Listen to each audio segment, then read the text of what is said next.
देखिए, अब आप खुद सोचिए, मतलब अविश्वास प्रस्ताव की लड़ाई फ्लाइंग किस पर आई? ना मणिपुर पर, ना महंगाई पर चर्चा, ना मणिपुर पर अब उस तरह की बात हो रही है, ना मोहब्बत की दुकान पर अब चर्चा क्या हो रही है? Flying kiss? आरोप लग रहा है राहुल गांधी ने लोकतंत्र के मंदिर में फ्लाइंग किस किया। किसको किया, क्यों किया, किस वजह से किया?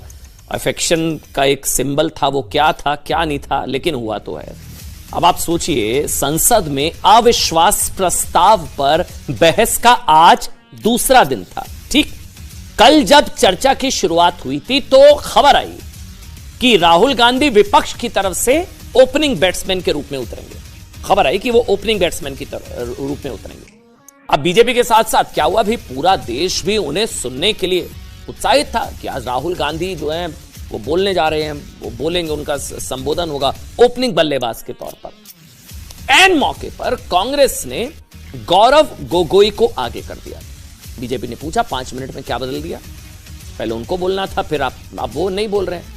फिर कांग्रेस समर्थकों में यह चर्चा छिड़ गई कि भाई कांग्रेस ने राहुल गांधी को स्लॉग ओवर्स के लिए बचाकर रखा हुआ है, स्लॉग ओवर्स के लिए।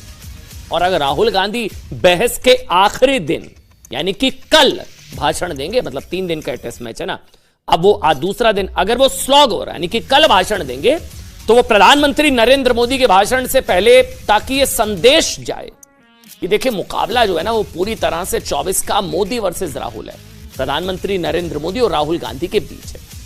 लेकिन आज जब लोकसभा की कार्रवाई शुरू हुई तो कांग्रेस की तरफ से सबसे पहले राहुल गांधी ने शुरुआत की, यानी वो अविश्वास प्रस्ताव पर चल रहे इस 3 दिवसीय टेस्ट मैच में मिडिल ऑर्डर में बल्लेबाजी करने आए। ओपनिंग करनी थी, स्लॉग ओवर की चर्चा थी, बल्लेबाजी करने आए मिडिल ऑर्डर। देखिए, वैसे टेस्ट मैच में आप जानते हैं मिडिल ऑर्डर की बल्लेबाजी बहुत अहम मानी जाती है, क्योंकि अगर मिडिल ऑर्डर का बल्लेबाज अच्छा स्कोर खड़ा कर दे तो मैच उस टीम के पक्ष में जाने की संभावना बढ़ जाती है। जिम्मेदारी राहुल गांधी के कंधों पर थी, उम्मीद थी, बहुत ज्यादा उम्मीद थी। इंडिया गठबंधन को देश इंतजार कर रहा था, लेकिन ऐसा लगता है कि राहुल गांधी ने यह मौका संभवतः गवा दिया। आज राहुल गांधी के पूरे भाषण में उनके एक भी बयान की चर्चा नहीं। किसकी चर्चा है? सिर्फ उनके फ्लाइंग किस की। राहुल गांधी जब मिडिल ऑर्डर में बल्लेबाजी करने उतरे तो राहुल गांधी ने बहुत सारे लूज शॉट्स लगाए। कई बार तो वो लय नजर आए, तो कई बार उनकी फॉर्म बिगड़ी हुई लगी। जब तक उनकी पारी समाप्त हुई तब तक चर्चा उनके खेल यानी कि भाषण से ज्यादा इस बात की होने लगी कि राहुल गांधी ने राजनीति की खेल भावना का उल्लंघन कर दिया। स्पोर्ट्समैन स्पिरिट नहीं, मतलब खेल भावना का उल्लंघन कर दिया। और इसी आरोप के साथ बीजेपी ने लोकसभा स्पीकर, सुनिएगा गंभीर मामला हो गया अभी ये, इसी के साथ बीजेपी ने लोकसभा स्पीकर यानी कि इस टेस्ट मैच के एम्पायर से राहुल गांधी की शिकायत कर दी। हुआ ये कि अपना भाषण समाप्त करने के कुछ ही सेकंड्स के बाद राहुल गांधी ने अपनी सीट से ही एक इशारा किया। ये वो वीडियो देखिए आप। अब वीडियो देखकर ऐसा लगता है जैसे वो इसमें कुछ फ्लाइंग किस दे रहे हैं, ऐसा लग रहा है, यानी कि हवा में उछाली गई एक किस। ऐसा करिए, पहले आप ये वीडियो देख लीजिए और उसके बाद आगे की बात करते हैं। एक बार ये वीडियो दिखा दीजिए भाई, ये पूरा वीडियो फ्लाइंग किस वाला।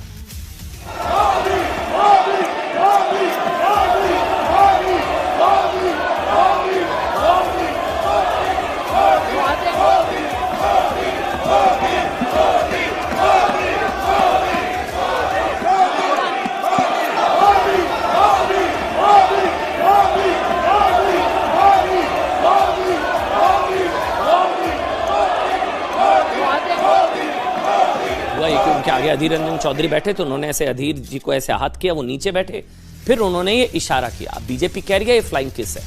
वैसे फ्लाइंग किस की बात से एक चीज है कि कांग्रेस भी पूरी तरह से इंकार नहीं कर रही है, बल्कि आपको बता दें इंडिया गठबंधन के कुछ सहयोगी, बल्कि इनफैक्ट शिवसेना की जो सांसद है प्रियंका चतुर्वेदी, उन्होंने कहा है कि वो एक जेस्चर था अफेक्शन का।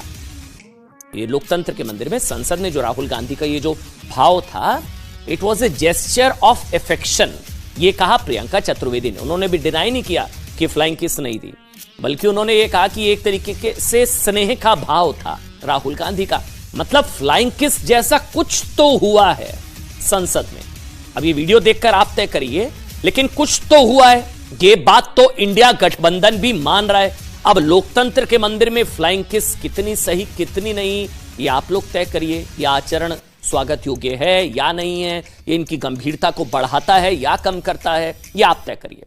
जब बीजेपी की तरफ से केंद्रीय मंत्री स्मृति ईरानी भाषण देने के लिए खड़ी हुई तो उन्होंने सबसे पहले आरोप लगाया राहुल गांधी ने लोकसभा में जाने से पहले संसद में फ्लाइंग किस दी। उन्होंने कहा कि देश की जिस संसद में कई महिला सांसद भी बैठती हैं, महिला सांसद बैठती हैं, वहां ऐसी हरकत सिर्फ वही व्यक्ति कर सकता है जो स्त्री से द्वेष रखता है। अंग्रेजी में ऐसी सोच रखने वाले व्यक्ति को मिसोजिनिस्ट कहा जाता है, जिस शब्द का इस्तेमाल स्मृति ईरानी ने भी किया। सुनिए आप। कि जिनको आज मुझसे पहले वक्तव्य देने का अधिकार दिया गया, उन्होंने जाते जाते एक अभद्र यहां पर लक्षण के दर्शन दिए। It is only a misogynistic man who can give a flying kiss to a parliament with seats female members of parliament. ऐसी गरिमा विहीन आचरण को इस देश के सदन में कभी नहीं देखा गया। ये उस खानदान के लक्षण हैं, या आज सदन में देश को पता चले। अब आप देखिए वही बात जो हम कर रहे थे कि चर्चा मणिपुर की, महंगाई की, देश चाह रहा है मणिपुर पर बात हो, महंगाई की बात हो, तमाम दूसरे महत्वपूर्ण मुद्दे हैं, लेकिन राहुल गांधी के एक लूज शॉट ने विवाद को पूरा यू टर्न दे दिया और एक तरीके से कह लीजिए बीजेपी की मदद कर दी ना भाई। एक तरीके से तो वैसे ही बीजेपी मांग करती है राहुल गांधी को, बीजेपी अपना स्टार प्रचारक बताती है। ममता बनर्जी कहती है कि राहुल गांधी जो है बीजेपी की, मोदी की टीआरपी सबसे ज्यादा बढ़ाने वाले नेता है, और यहां पर भी उन्होंने बीजेपी की मदद की। अब ना मणिपुर की चर्चा है, ना महंगाई की चर्चा है, ना दूसरे मुद्दों की चर्चा है। चर्चा किस बात की हो रही है? राहुल गांधी की एक इस एफेक्शन वाला भाव जो है उसका, या उन्होंने जो किया जिसको बीजेपी अभद्र आचरण बता रही है। अच्छा, इसके बाद यह विवाद इतना बढ़ गया कि बीजेपी की कई महिला सांसदों ने, सुनिएगा, लोकसभा स्पीकर को, ये देखिए, एक चिट्ठी लिखकर राहुल गांधी की बाकायदा औपचारिक शिकायत कर दी, जिसमें कहा गया कि राहुल गांधी ने स्मृति ईरानी की तरफ अभद्र इशारा किया, बहुत गंभीर आरोप लगा दिया। इससे महिला सांसदों की गरिमा आहत हुई है, लिहाजा राहुल गांधी के खिलाफ सख्त कार्रवाई होनी ही चाहिए। सुन लीजिए एक बार आप ये भी। बार ऐसे हो रही है, एक मेंबर पार्लियामेंट का अंदर किसी महिला के सामने प्लेन किस दे रहे हैं, ये क्या बिहेवियर है, क्या नेता है वो? इसीलिए हम आज स्पीकर को कंप्लेंट किया है, सीसी कैमरे से इसका फुटेज लेना एंड मेंबर का ऊपर कार्यवाही करना, ऐसे हम मांग रखे हैं। हम सभी महिला एमपी से ऐसे मांग रखे हैं। अब देखिए, इस बार राहुल गांधी लोकतंत्र के मंदिर संसद में कथित फ्लाइंग किस को लेकर विवादों में। जननायक राहुल गांधी जी फ्लाइंग किस के विवाद में फंस गए हैं। लेकिन 5 साल पहले, अब हो क्या रहा है कि भाई लोकसभा में, संसद में आचरण को लेकर बहस छिड़ गई है कि आचरण किस तरह का हो। लेकिन 5 साल पहले 2018 में 3 तस्वीर आपके सामने, मोदी सरकार के खिलाफ आए पहले अविश्वास प्रस्ताव के दौरान भी संसद में राहुल गांधी जी ने कुछ ऐसा किया था कि सब हैरान रह गए थे। बीजेपी कह रही है सीरियल ऑफेंडर है राहुल गांधी जी, कोई ऐसा नहीं है पहली बार। पहले तो देखिए, राहुल गांधी जी ने प्रधानमंत्री नरेंद्र मोदी की सीट के पास जाकर उन्हें गले लगाया, जिसे बीजेपी ने गले पड़ना बताया। वो आए और गले पड़ गए, ये बीजेपी ने बोला कि गले पड़ गए आकर जबरदस्ती, और फिर अपनी सीट पर वापस आकर अपने साथी सांसदों को आंख मारकर कुछ इशारा किया। ये देखिए, वो 18 वाली 2 तस्वीरें देख रहे हैं। पहले उन्होंने जैसे वो गले पड़े, बीजेपी के भाषा में कहे तो वो जाके पहले गले पड़े, फिर ऐसे इशारा किया, देखा, फिर आंख मारी उन्होंने। उस दिन आंख मारी थी, फिर गले पड़े, और अब जो है फ्लाइंग किस वाला विवाद हो गया, कथित फ्लाइंग किस पर वो फंस गए हैं। तब राहुल गांधी के इस बर्ताव पर प्रधानमंत्री नरेंद्र मोदी ने उस समय क्या कहा था ना, एक बार आपको सुनना चाहिए, फिर हम अपनी बात को आगे बढ़ाएंगे। वो सुनाइए भाई एक बार। आज टीवी पे पूरा देश देख रहा है कैसे आंख खोली जा रही है, कैसे बंद की जा रही है, ये आंखों का खेल। अब देखिए गंभीर बात, देखिए राहुल गांधी पूर्व भारतीय क्रिकेटर राहुल द्रविड़ के साथ अपना फर्स्ट नेम शेयर करते हैं, दोनों राहुल है ना। अब गठबंधन वाली टीम इंडिया राहुल गांधी में राहुल द्रविड़ जैसी खिलाड़ी ढूंढ रही है। उन्हें उम्मीद है जो उन्हें हर मुश्किल मैच जिता सके। राहुल गांधी चाहते तो राहुल द्रविड़ की तरह मैदान में उतर सकते थे, जिन्हें द वॉल यानी कि दीवार और मिस्टर डिपेंडेबल कहा जाता था। राहुल द्रविड़ क्योंकि वो लंबे समय तक मैदान पर खड़े रहते थे, अड़े रहते थे। वो टेस्ट मैच में भी कभी भी लूज शॉट्स नहीं खेलते थे। घातक से घातक गेंदबाज भी उन्हें आसानी से आउट नहीं कर पाते थे, है ना। राहुल द्रविड़, सबसे बड़ी बात, राहुल द्रविड़ अच्छा ना खेल पाने की स्थिति में भी ना आपा नहीं खोते थे। उनकी शालीनता की वजह से विपक्षी टीमें भी उन्हें बहुत सम्मान देती थी और इसलिए उन्हें क्रिकेट का द गुड बॉय भी कहा जाता था। लेकिन राजनीति के इस टेस्ट मैच में इन राहुल जी ने या राहुल गांधी ने कई बार खराब शॉट भी मारे, अपना आपा भी खोया और अंत में एक ऐसी गलती कर दी जिसने टीम इंडिया को एक बार फिर से बैकफुट पर ला दिया, गठबंधन वाले इंडिया को। इसलिए अगर आज 53 साल के राहुल गांधी चाहें तो 50 साल के राहुल द्रविड़ के क्रिकेट करियर से सीख लेकर खुद को एक भरोसेमंद खिलाड़ी के तौर पर रीलॉन्च कर सकते हैं। हालांकि कांग्रेस इससे पहले भी राहुल गांधी को कई बार रीलॉन्च करने की कोशिश कर चुकी है, कई बार। और आज लोकसभा में बोलते हुए गृह मंत्री अमित शाह ने भी कहा कि कांग्रेस एक नेता को 13 बार, गृह मंत्री अमित शाह ने कहा, उन्होंने नाम नहीं लिया, उन्होंने कहा कि एक नेता को 13 बार लॉन्च करने की कोशिश हो चुकी है और 13 में से 13 बार वो फेल हुए हैं।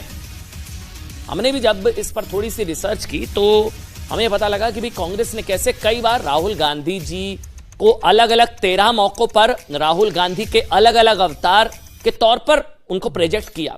अब इसमें से राहुल गांधी का कौन सा अवतार सफल रहा और कौन सा नहीं, इसका फैसला आप कीजिए।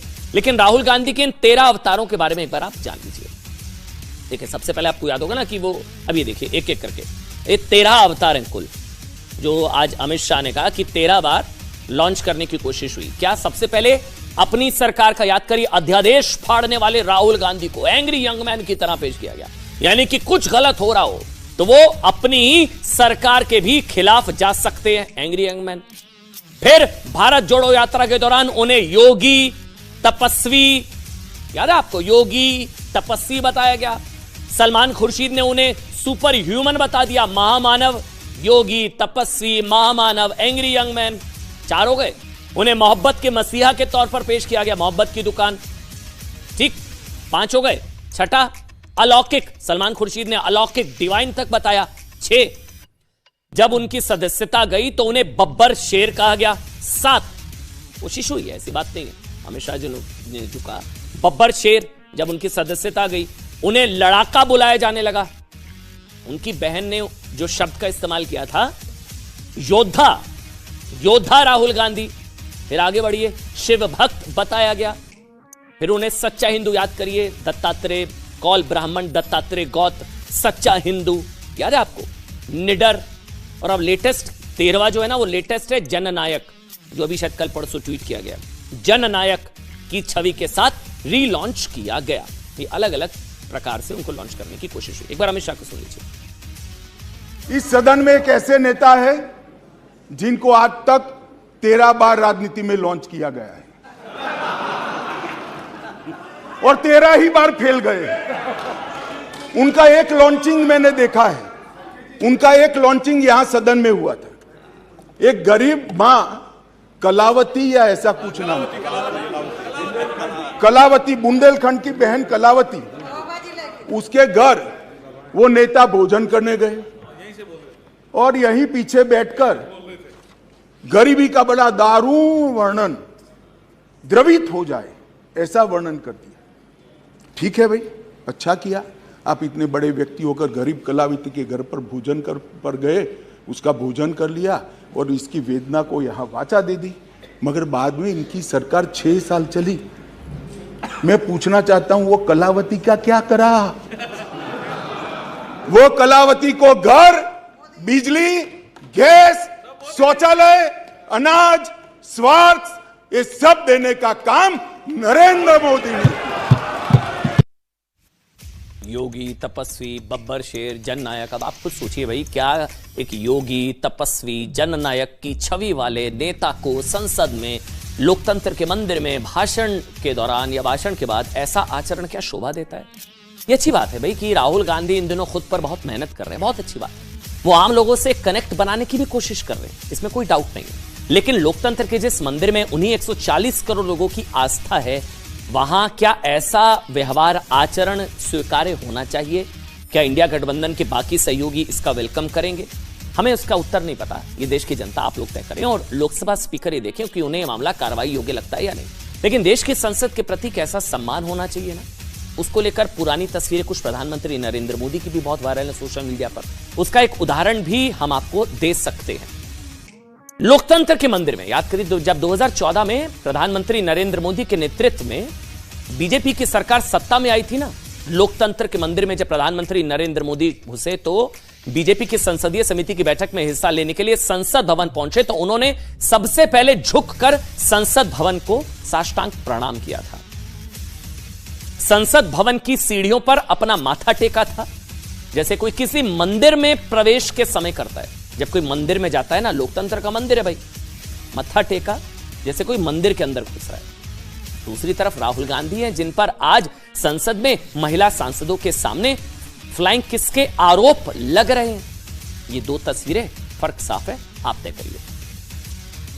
मणिपुर में हिंदुस्तान की हत्या की है, सिर्फ मणिपुर की नहीं, हिंदुस्तान की हत्या की है। अब देखिए, कह रहा जब राहुल गांधी ने संसद में बोलना शुरू किया तो उन्होंने बात अपनी भारत जोड़ो यात्रा के अनुभवों के साथ शुरू की और फिर मणिपुर पर बोलते उन्होंने कहा कि बीजेपी ने मणिपुर को बांटने का काम किया। इतना नहीं, उन्होंने तो बीजेपी को भारत मां का हत्यारा तक बता दिया कि मणिपुर में भारत माता की हत्या, तालियां बजी थी उस लाइन के बाद, भारत माता की हत्या। हालांकि राहुल गांधी के इस वार पर स्मृति ईरानी ने भी जबरदस्त पलटवार किया। सुन लीजिए एक बार आप। इन्होंने मणिपुर में हिंदुस्तान की हत्या की है, सिर्फ मणिपुर की नहीं, हिंदुस्तान की हत्या की है। भारत माता की हत्या आपने मणिपुर में की। एक मेरी मां यहां बैठी है, दूसरी मां को आपने मणिपुर में मारा है। पहली बार राष्ट्र के इतिहास में भारत मां की हत्या की बात की और कांग्रेस पार्टी यहां पर तालियां बजाती रही। अंग्रेज आए, चले गए, मुगलिया सल्तनत आई, खत्म हो गई। हिंदुस्तान आज भी है और आगे भी रहेगा और हिंदुस्तान इस देश की तिजोरी की चाबी वापस उनकी माताजी के हाथ में नहीं देगा। अब देखिए, राहुल गांधी संसद में फ्लाइंग किस के फसाद में फंस गए हैं, तो वहीं आम आदमी पार्टी के सांसद, अपडेट ले लीजिए, राघव चड्ढा, बड़ी खबर है, कथित फर्जी हस्ताक्षर मामले में गिरते हुए नजर आ रहे हैं। खबर है कि राज्यसभा के सभापति जगदीप धनखड़ ने राघव चड्ढा के मामले में विशेषाधिकार हनन के मामले को स्वीकार कर लिया है। आम आदमी पार्टी के सांसद राघव चड्ढा के खिलाफ दिल्ली सेवा विधेयक को सिलेक्ट कमेटी में भेजने के प्रस्ताव पर फर्जी तरीके से सांसदों के नाम शामिल करने को लेकर शिकायत की गई। उस पर विचार करने के लिए विशेषाधिकार समिति को भेज दिया गया प्रस्ताव स्वीकार। विशेषाधिकार समिति के भेजे गए पत्र में बताया गया है कि प्रस्ताव पर सांसदों के नाम फर्जी तरीके से लिखे गए। अब राघव चड्ढा की मुश्किल बढ़ गई है और इस मामले में उनके खिलाफ एफआईआर तक हो सकती है और उनकी संसद सदस्यता का भी खतरा हो सकता है। और क्या कथावाचक धीरेन्द्र शास्त्री ने कांग्रेस के साथ बड़ा खेल कर दिया क्या? यह सवाल इसलिए क्योंकि कांग्रेस के दिग्गज नेता कमलनाथ बाबा बागेश्वर की भक्ति से सत्ता